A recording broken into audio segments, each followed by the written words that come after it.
would like to thank our amazing sponsors, TouringPlans Travel. Their destination specialists work with you to plan and book your trip, whether you're traveling to a theme park, headed out on a cruise, or wanting to get away anywhere in the world. As experts in smart travel, their agents suggest the best itineraries and activities to fit your family's needs and handle all the reservations on your behalf. There is no cost to you or your family when using TouringPlans Travel services, and you may even save some money if discounts become available after booking. So head over to touringplans.com/travel and tell them Rope Drop Radio sent you. Now, on to the show. Helping you navigate the Disney parks. With the hope that it will be a source of joy and inspiration to all the world. You're listening to Rope Drop Radio. Welcome to another Rope Drop Radio. Derek and Doug talking all things Disney. And Doug, we're recording this way in advance because I will be on the Galactic Star Cruiser as this show comes out. So it's going to be fun. Next week, we'll be talking all about my father-son trip that finished with the Star Cruiser. So good trips, good stuff coming up. Yeah. We're recording this from the future, from the past. I'm not sure. It takes a long time to get a message to the Star Cruiser from Earth. It does. So it's a whole other galaxy. It is amazing that they're able to even do what we're doing. So Impressive. That is it. No new Patreons this week. So please, if you're interested in supporting the show and getting all my bonus shows that I'll be doing from the Star Cruiser and from our father-son trip, you're going to have to go into the Patreon page and the link in the show notes and support Rope Drop Radio. Yeah, check out all those different tiers, aptly named after food. So another way to support the show that costs you absolutely nothing is to leave a 5-star review on Apple Podcasts. And you leave a 5-star and write something out, we will read it and mispronounce your name like I will do today. Best Disney Podcast, 5 stars. It's already there you go. I graded. I love it. That's all you need. Mic drop. But he goes on. It's a good one. It gets going here. I haven't even read it all, I don't think. By Steve Napolitano. Love it. Great name. Mm-hmm. Okay. First, I would like to start off by saying that I never use Apple Podcasts. I'm an avid Spotify user, and I'm going out of my way to write a review on here. So that should tell you all you need to know. I'm going on a big Disney trip during the first 2 weeks of April this year, doing all 4 parks as well as Universal Studios. I have done extensive research beforehand to make the most out of my trip, which includes listening to multiple Disney podcasts. Rope Drop Radio is by far the best one, and it's not even close. Not only is it the most informative and best organized podcast for park information, it's also the most entertaining. Derek and Doug are 2 great conflicting personalities that mesh extremely well together. It's exactly the dynamic you look for in a pairing of hosts for any medium. Thanks, guys, for the entertainment and helping me to make my Disney trip even more magical. Keep up the great work. It is appreciated by far more people than you know. Oh, thank you. Yes. We do have reviews on Spotify. I saw them the other day, and I was like, oh, we got to look at those every now and then. Every now and then. If we weren't reading reviews from March, maybe we would get there. So, we're still catching up. We'll get there. But hopefully you had a fantastic trip months and months ago in April.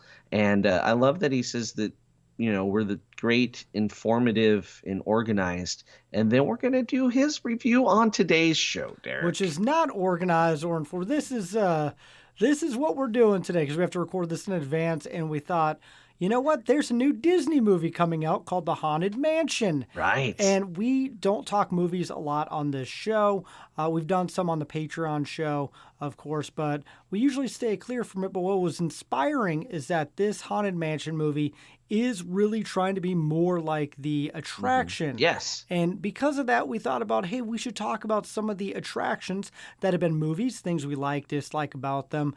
So that is going to be this entertaining, hopefully filled episode where Doug and I talk about the rides that have become movies. And hopefully you've seen the new Haunted Mansion movie and let us know what you think.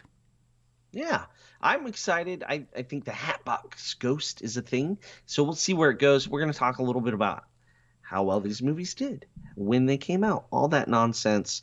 But first, we got to start. We're going in order, Derek, from oldest to newest. All right. We're going to start with Tower of Terror, released in 1997, direct to ABC. Yep. Not even to theaters. not even to theaters. So there's no gross income or anything. But it starred Steve Guttenberg and Kirsten Dunst. So, I mean, it had star power. And I can guarantee you I have not seen this because I am not a good Disney fan, Derek. I've seen clips of it. I can't think if I saw it maybe back in 97, but I definitely have seen a bunch of clips from it. It looked okay. Might be something that we need to watch, but it's definitely one of those back in the day when you're trying to push the made-for-TV films to help ignite. Like in the 90s, every sitcom went to Disney World. You don't see that anymore. Right. I mean, Modern Family did. They did. You're right. I think it still happens. We just don't see many sitcoms. Yeah, like make Step it long by enough Step, to go. Full House, Yeah, all nothing them. like that. But Home Economics went in the last season. So Okay. yeah, so there you go. It's still a thing. Okay. It's still a thing. You just need sitcoms to exist, which, depending on strikes, who knows? Yes. We may never have a situational comedy ever again. Okay, enough sad talk. All right, let's move on because that was a direct-to-TV thing. All right, the next movie that came out in 2000 was Mission to Mars. So based off an attraction that's no longer there. Mission to Mars was where the extraterrestrial attraction replaced. So it's weird that they picked an attraction that was kind of already extinct. Because it went like Mission to the Moon, Mission to Mars, the extraterrestrial thing, and then Stitch. It happens. Right? Like, Yep. I mean, that'd be like a Horizons attraction coming out. Ooh, I would love that, though. Right? Let's do it. Yes. So Mission to Mars, which people loved, it had a budget of $100 million, box office of $111 million. So Made money. no, it didn't. I know. Because that, yeah. So, if you don't know, Hollywood considers it a success if you triple the budget. That's the general rule of thumb. But let's talk about who was in this. Gary Sinise, Don Cheadle, and Tim Robbins, Jerry O'Connell. Like, that's a pretty good lineup for a movie that I guarantee you I did not go see in the theaters. I saw this in theaters. You were still a high schooler, though. I worked at the movie theater at that Yes. time, and so I went and saw every movie in theaters. Yeah, so But this please was tell good. me about it. I enjoyed it. There was a time in my life I wanted to be an astronaut, so I enjoyed it. I saw it the one time in theaters and never saw it again. But I do love Gary Sinise. Yeah, well, he's phenomenal in everything he does. I'll forever call him Lieutenant Dan. Yep. So that seemed like a solid entry. Not a huge commercial success, but not an automatic flop either. Yep. Right? Next up is The Country Bears, based off the Country Bears Jamboree. The characters from the Country Bear came to life, and they used the characters, and this is back when they started premiering movies at the El Capitan Theater. So this movie is from 2002. Did not see it in the theater. However, we got the DVD, and my kids watched it in the back of the car a lot for a little while. So I heard this movie over and over and over, and I can tell you it was not good. Let me tell you how it did budget-wise. Let's get the numbers. The budget of $35 million. So, first of all, they tried to make a movie with $35 million. Bad to begin with. And we're talking about bears? Like, they look like somebody in the suit at Disney World, but just slightly better. And the box office brought in $18 million. Yep. 18 Did not million. do well. That is bad. Who was asking for this movie? That was when it came out. Like I was just I like, can think of one person. you're one of your children. No, God, they didn't even know what country. We avoid country bears because Okay. it creates too many questions about why is there blood on the saddle and what is a whooping. Anyway, I think Guy, TouringPlans, yep. Guy Segla. That's Segla. Selga? I don't know. He'll correct me. He's been on. He was on before. He's Pretty sure it was he Selga, had but to all be right. the only person asking for this movie, and then probably regretted it. But the cast, I mean, they had like Christopher Walken in it. He had to be like 15 of the 35 million or something. Like, this movie was horrible. Don't see it ever. That's my advice. There So you go. bad. I can't can't remember it. I saw it and it's already faded from my memory. It's I'm hopefully you glad blocked it out. I did. It was bad. Let's get to a good one. How about that? Oh, you're assuming there's good ones on this Oh, list? absolutely there is. All right, a little movie was released July 9th, 2003, based off a very popular attraction that this had people in a stir. They were angry.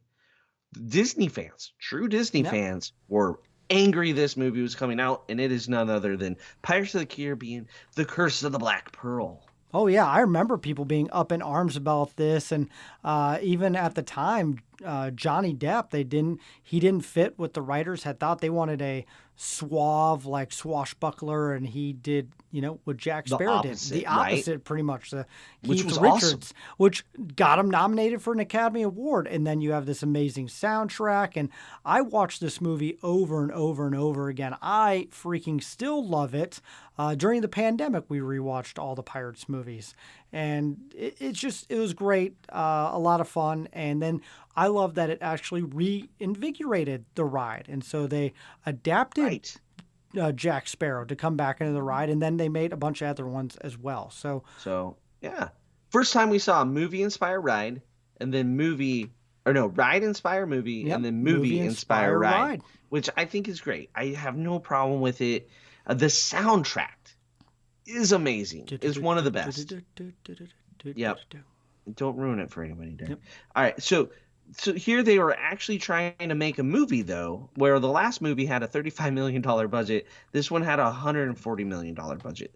That's proof they're trying to make a movie, right? And the box office came in at $654 million. Look at that.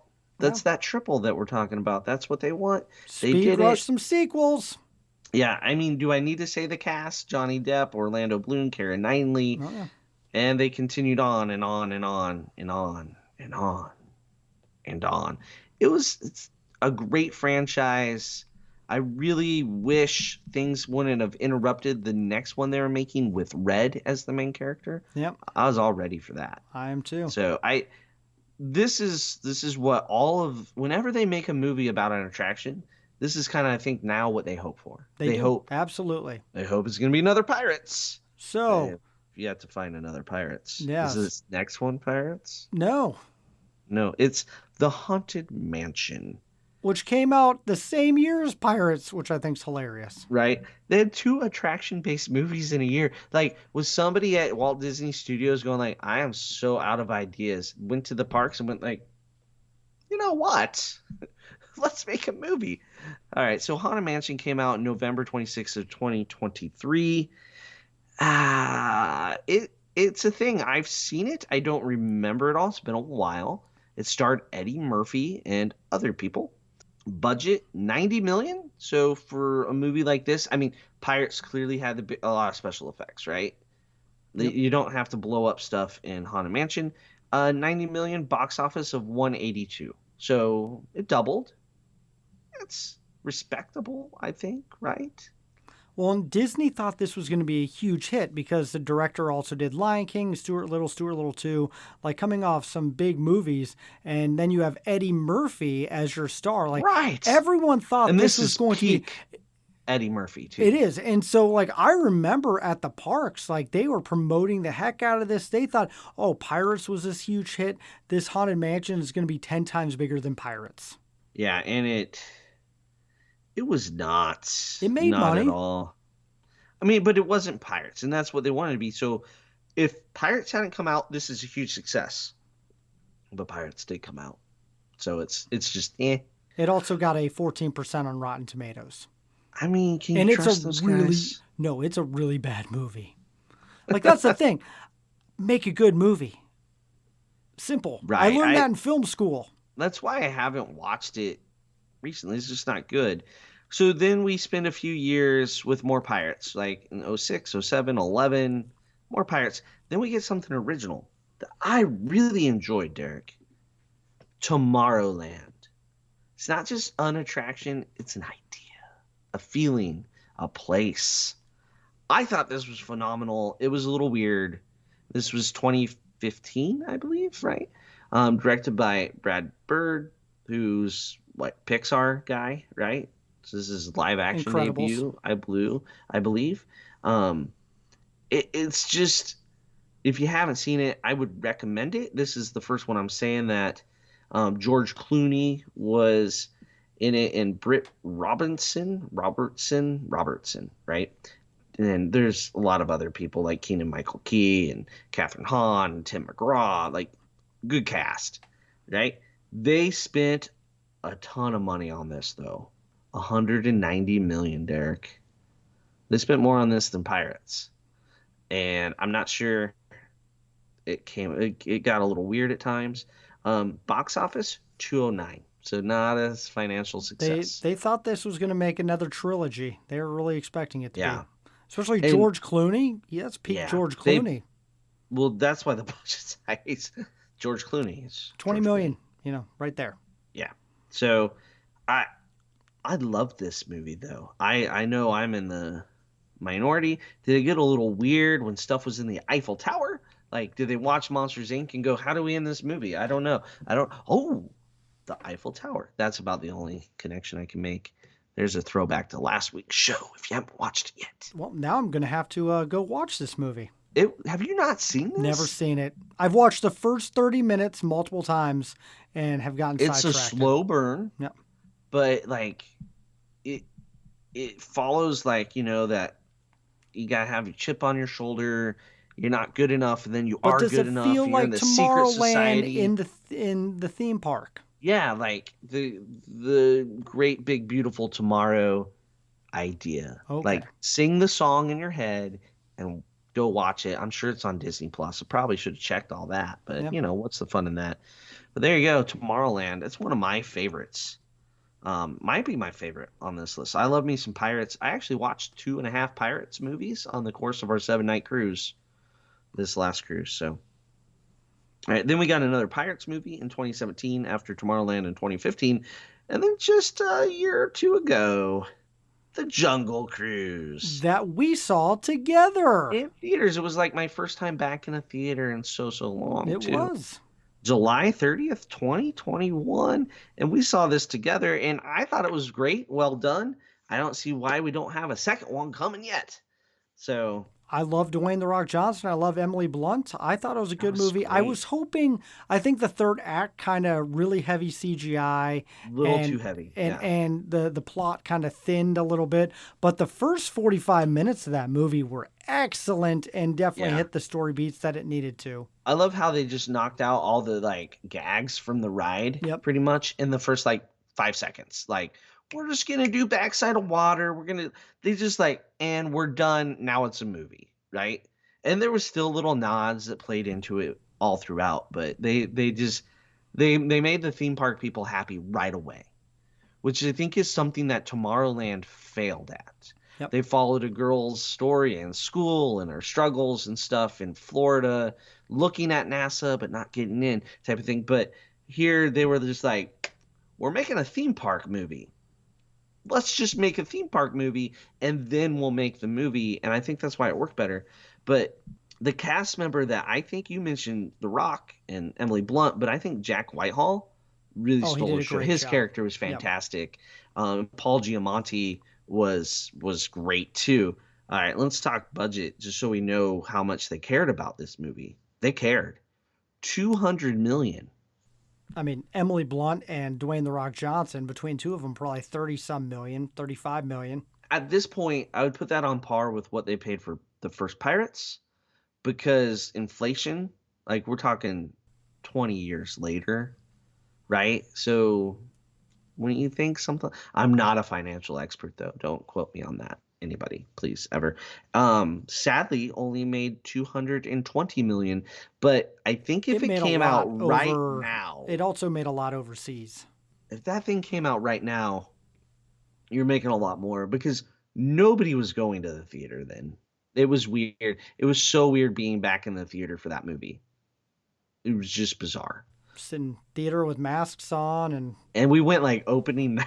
We did. It was full, which it made it even weirder. Yeah. So I thought the movie was great. I thought The Rock, Emily Blunt was fantastic. Edgar Ramirez was the antagonist, and he was really good too. He kept you on par there. But yeah, my supporting actor award definitely goes to Jack Whitehall. So he was great. So there you go. That's all the movies to date that have been out that are theme park attraction based. And of course, coming up next, Haunted Mansion. yeah. So let's talk about Haunted Mansion. It's They coming out failed. tomorrow. It is. They failed at that one before, and so they're trying to. I think it's interesting that Disney's like, we're gonna try again. Right, and this is not a sequel, not a like. It's like the first one didn't happen. Yep. So we're going a whole different. I think they're direction. trying to take the Pirates of the Caribbean route and try to stay more true to the theme park attraction. And so the last time they had a pretty good cast, but not like this. This is a cast: Tiffany Haddish, Owen Wilson, Danny DeVito, Rosario Dawson, Dan Levy, Jamie Lee Curtis, Jared Leto. A few of those are already Disney alumni. Right, like you got Lightning McQueen in there. Mm-hmm. So I mean, it's got to win. I mean, that is a heck of a cast, and I think it's going to be interesting. So they're playing up the Hatbox Ghost. Which Jared Leto? There you go. I don't know. I I've mean, had enough of him after the Joker, but all right, we'll see how he goes. And it's set in New Orleans, so they're following the Disneyland Yep. one. I think they did the premiere at Disneyland the other night, if I was paying attention to things. Budget? Until you hear this, what do you think the budget is on this, Derek? Or have you it's looked? a lot. I've already looked. $157. Yep. So lower than I thought. Not what they spent on Jungle Cruise, though. But you're not doing the big explosions and stuff like that, right? So more green screen, more studio-based filming rather than in a jungle in Hawaii. That's probably why Jungle Cruise cost more to film. It was in Hawaii. Doesn't Dwayne Rock Johnson just do all of his movies in a jungle at this point? I think so, unless it's Fast and the Furious. Then he does it in a car that flies into space or something. I don't know. I haven't watched them all. Wow, you were behind on those movies. He wasn't even in the last. He isn't even in the last one. What? All right. Yeah. Did he die? No. He's got a spinoff, the Hobbs and Shaw. Yeah, but thing. him Isn't and that him and Vin Diesel got into an argument. But anyway, for like in real life. In real life, but now he's coming back to. But I've watched the Hobbs and Shaw movies. There you go. There's only one Hobbs and Shaw movie. That felt like two. Okay. Anyway, back to Haunted Mansion. The best Haunted Mansion movie, though, which makes me more fascinated that they're making this movie, is the Muppets version. So we had some friends over and watched that, and the Muppets one on Disney Plus I thought was perfect. I thought that was the perfect Haunted Mansion movie. Why are you making a third Haunted Mansion movie with Owen Wilson? But we will see how this does. I'm very intrigued with the kind of the box office. There's so many summer movies coming out right now that I'm almost overwhelmed with. I mean, you have Oppenheimer, Barbie. Like, it is not set in a good spot. I also think Disney has kind of hurt themselves a little bit with some of the Disney Plus releases after 6, 7, 8 weeks that I'm like, I can, like, for me, I'm like, oh, I'm traveling. I'll probably just wait until this one comes out on Disney Plus. It makes it tricky knowing that it's coming, but I think it's got the potential. I think it's got the potential. Why wouldn't you bring this one out closer to Halloween? That was my other thing. I don't know. Like, you're going in summer. Yeah. Why not an October 1st-ish release somewhere in there? I think that would be awesome. Why couldn't they work the schedule better? I mean, you're in control of your schedule. Disney, come on. Does Marvel have some contract that says it has to release a movie at this time? Like, aren't they in November with? I don't get it. I don't get it. I don't get it. I don't like it. I wish it came out October. It would make more sense than July 28th. That's just silly. So let's talk about the potential future here, Derek. Well, right now everyone's on strike, so there could be no future. I mean, there might never be a movie made again. So stand with the writers. Or the other thing we see is movies only made by AI. Yeah, that could happen as well. All generated using likeness that they signed away. And I mean, it will make... So there's a list of upcoming films that are not necessarily in production because not much is in production right now. But here we go. There is the untitled 6th Pirates of the Caribbean. I mean, they got enough footage of everybody. The AI can just go and say, make me a 6th Pirate of the Caribbean. And then we have it, Derek. Yeah. that's why we're on strike, though. it's it's a legit issue. And then there is a Space Mountain movie listed, so Yep. that could be Yep. interesting. Um, and then there's no director attached to that. There's a screenwriter and producers. I don't really know them. Joby Harold is the screenwriter. Sure. Tower of Terror. Again. Let's see. I can't ever say his name right. Taika Waititi. There you go. Taika Waititi. Yeah. He is listed as the director. We have screenwriters. We have producers. Producer is Scarlett Johansson, who is also slated to star in said movie. Yep. So I think of the whole This one list, has actually been worked on for a while. this is the furthest along. I think I'm excited to see that. I really like the direction that he gives. What other he did not do Guardians, but didn't he do Thor? Yeah, he did the Thor Thor Ragnarok and Thor Love and Thunder. Yes. So, and I enjoy those movies. And if this has any kind of that same vibe, I'll be there for it. Then we have the Untitled Jungle Cruise sequel.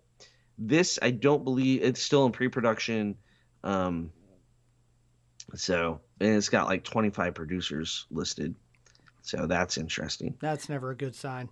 No, it's like 1, 2, 3, 4, 5, 6 producers. Never a good sign. No, and like for the record, the Pirates of the Caribbean has one producer, Jerry Bruckheimer. Like, yeah, that's how you get stuff. You know what you get with him? Random explosions. Big budget box office blockbuster. Yep. Then Thunder Mountain movie. That's okay. And no producers, which I find that's weird. So you got a screenwriter and director, but no producer. So like you guys have an idea. You gave yourselves jobs, but no one's paying you for those jobs. So without a producer, you can't go. You can do all the screenwriting you want, but until someone wants to produce your project, it's. I mean, I could say I wrote a movie, and you could direct. We have as much as they have for Big Thunder Mountain. Okay. Yeah. And then the last one listed here is Figment. So a Figment That'd movie. be great. I would love that. This one is the most intriguing because we've heard so much random stuff about it in one interview from Seth Rogen.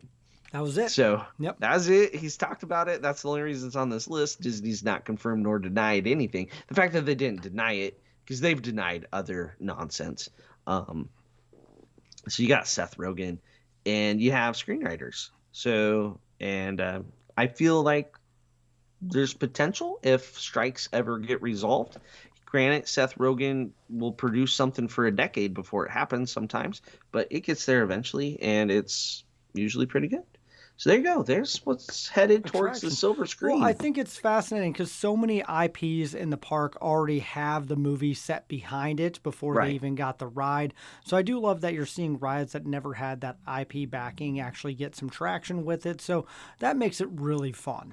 Any attractions, Derek, that don't have anything in the pipeline, haven't been made, that you think would be interesting? See, it's funny because I didn't. If you would have asked me this before I knew about the Figment attraction, that was my number one. I would have, but bring back Dreamfinder and like do a whole like thing with it. Yes, I was all about that. Yes, the origin story of Figment. I would love that. Make him a superhero. No, don't do that. I don't. Okay. Anyway, I think you could see like a People Mover movie. If you can have a movie named Bullet Train, you just get Brad Pitt to come fight off people on the People Mover. Okay. Oh, it's simple. Just, it's a 14-minute, Well, I mean, obviously you're taking more than one People Mover. You need a little pre-story before you get on. Because Walt's original idea was People Movers were all over cities, basically replacing subways, right? Yep. So a similar premise, who knows what could happen on a real. I also thought World Showcase, the movie, but it's like Carmen Sandiego style, like you're going around the world, different, and each World Showcase is getting something. So yeah, that would be good. I think not necessarily a single attraction base, but Kingdom Keepers is a novel that kind of read the do first everything. two. Yeah. Yeah. Bring people to life. They've talked about bringing that. Like I've lost count. Jon how many times. Favreau is been listed as the producer and director of a Kingdom Keepers movie. Yep.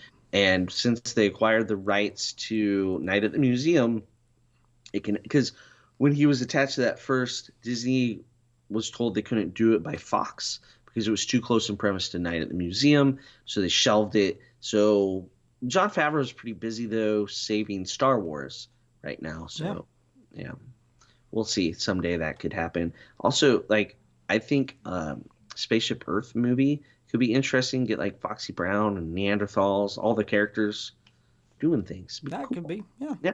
All right. So there you go. What do you guys think? At Rope Drop Radio, all the things this week. What attractions, movies you think? Are you going to go see Haunted Mansion? Let us know your review.